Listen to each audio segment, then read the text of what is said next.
आज हमारे सरकार के एक साल पूरा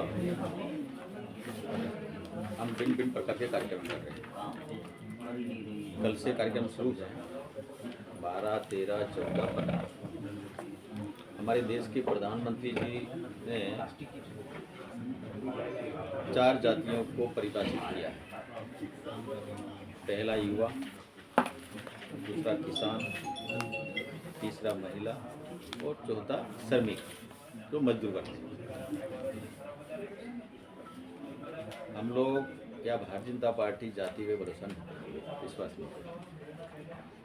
देश की 36 कौम मिल करके देश को एक मजबूत और ताकतवर राष्ट्र बनाने का हमारा सपना है, उसको हम करने वाले हैं। इसलिए 4 जातियों में पूरे समाज को बांट करके और उनको विकास करने का एक प्लान मोदी जी ने बनाया है और सबके लिए समान रूप से योजना बना करके और उसको आगे लाने का काम वो कर रहे हैं। उसी निमित्त राजस्थान के माननीय मुख्यमंत्री का सपना है कि हम लोग भी क्यों नहीं इन 4 जातियां हैं, इन जातियों के लिए हमारा 1 वर्ष पूरा हो रहा है तो भिन्न भिन्न प्रकार की योजना जो उनको हमने लाभ पहुंचाया है उनके कार्यक्रम करके और हम प्रोत्साहित करें। ऐसा हमारा कल हमारा बांसवाड़ा में युवा उत्सव था। आपने मीडिया में भी देखा है, प्रिंट मीडिया में भी देखा है। पहली बार इस प्रकार के आयोजन भी हो रहे हैं और इस प्रकार से जो नौजवान हैं, जो नौकरी की इंतजार में खड़ा है, उसको नियुक्ति पत्र भी दिया जा रहा है और प्रमाण पत्र भी दिया जा रहा है। 15,000 नियुक्ति पत्र कल बांटे, इससे पहले भी बांटे और अब ये जो 17 तक 85,000 नौकरियों की विज्ञप्ति जारी हो जाएगी भिन्न भिन्न विभागों में। पिछली सरकार के कार्यकाल में हमने सबने देखा 5 साल तक एक भी युवा को नौकरी नहीं थी और उन्होंने 19 बार परीक्षा करी, 19 ही बार पेपर आउट हुए।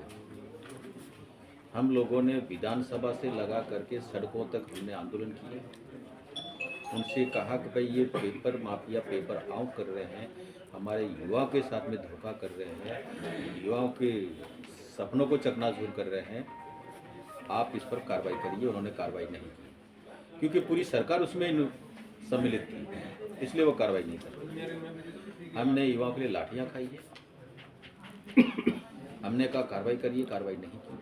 और चुनावों से पहले, विधानसभा चुनाव से पहले हमने वादा किया था युवाओं से अगर हमारी सरकार बनती है तो हम जो ये पेपर माफिया है इनके खिलाफ कड़ी से कड़ी कार्रवाई करेंगे। सरकार बनने के तुरंत बाद SIT गठित की और जितने भी पेपर आउट करने वाले पेपर माफिया थे उनको पकड़ करके जेल में डालने का काम और जो बाहर हैं वो इस देश में नहीं है, देश से बाहर हैं, उन पर भी कार्रवाई चले, उनको भी नहीं छोड़ेंगे। हमारी सरकार आने के बाद में 3-4 परीक्षा हुई है, एक भी पेपर आउट नहीं हुआ, एक भी परीक्षा रद्द नहीं हुई और इसी का परिणाम है कि आज 15,000 को हमने नियुक्तियां बढ़ाई। जो बच्चा सपना सजोए था तो भाई मैं कम से कम पढ़ लिख करके नौकरी लगूंगा, मेरे परिवार की गरीबी मिटेगी, वो सब पूरा नहीं हो, लेकिन अब पूरा होता दिख रहा है। और आज हम ये नियुक्ति पत्र बांटते हैं तो उनकी बहुत बड़ी खुशी होती है और उनके चेहरे पर खुशी की लकीरें नजर आती हैं। और सरकार ने वादा किया है कि हम 5 साल में 4 लाख युवाओं को नौकरी देंगे, 4 लाख से ज़्यादा देंगे। जब हम 5 साल में जाएंगे तब हिसाब देंगे। इसी प्रकार आज किसान सम्मेलन थे, आज पूरे राजस्थान में किसान सम्मेलन हो रहे हैं। किसानों को कभी किसी ने चिंता नहीं की, नारे तो खूब लगे जय किसान जय जवान के, लेकिन जवान के साथ कुछ नहीं हुआ, किसान के साथ कुछ हुआ नहीं। लेकिन देश के प्रधानमंत्री जी ने पहली बार किसान की चिंता की। किसान सम्मान निधि योजना बना करके दिल्ली से 6,000 रुपये उनको 3 किस्तों में 2-2 हज़ार अपने खाते में पहुँचाने का। चुनाव से पहले हमारी सरकार ने, हमारे पार्टी ने संकल्प पत्र में वादा किया था कि अगर हमारी सरकार बन गई तो किसान सम्मान निधि को हम दुगना करेंगे। सरकार बनने के बाद हमारे माननीय मुख्यमंत्री जी ने पहली कैबिनेट की मीटिंग में प्रस्ताव लाए, पहली कैबिनेट में हमने मंजूरी दी और 2,000 रुपये बढ़ा करके 8,000 रुपये किसान सम्मान निधि। अब हमको 6,000 पूरे बढ़ाएंगे किस्तों में और मुख्यमंत्री किसान सम्मान निधि के रूप में इनको हम 12,000 पूरे देंगे। आज हमने किसान सम्मान निधि का पैसा ही बांटा है। आज हमने जो किसान जो अपने प्रगति करता है उन किसानों को भी चेक दिए हैं। पशुपालक है उनके लिए भी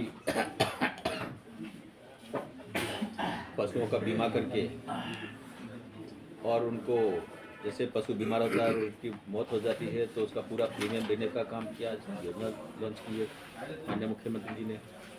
ऐसे ही हमारे किसानों को मवेशी परेशान करती है, जंगली सुअर परेशान करते हैं, उनको तारबंदी के लिए भी पैसा दिया। पोली हाउस तो बहुत अच्छा है क्योंकि किसानों के पास में खेती कम है, छोटी जोत है, तो पोली हाउस एक अच्छा एक हो सकता है उसके लिए।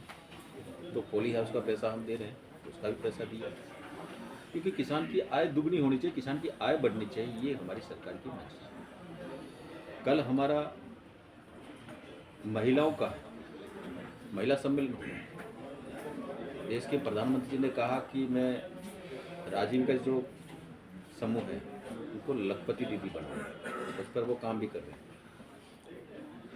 हमारी सरकार ने भी लक्ष्य तय किया है सस्ते ब्याज पर उनको लोन देने का।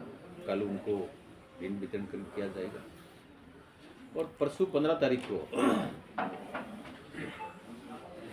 श्रमिक सम्मेलन है। आपने देखा होगा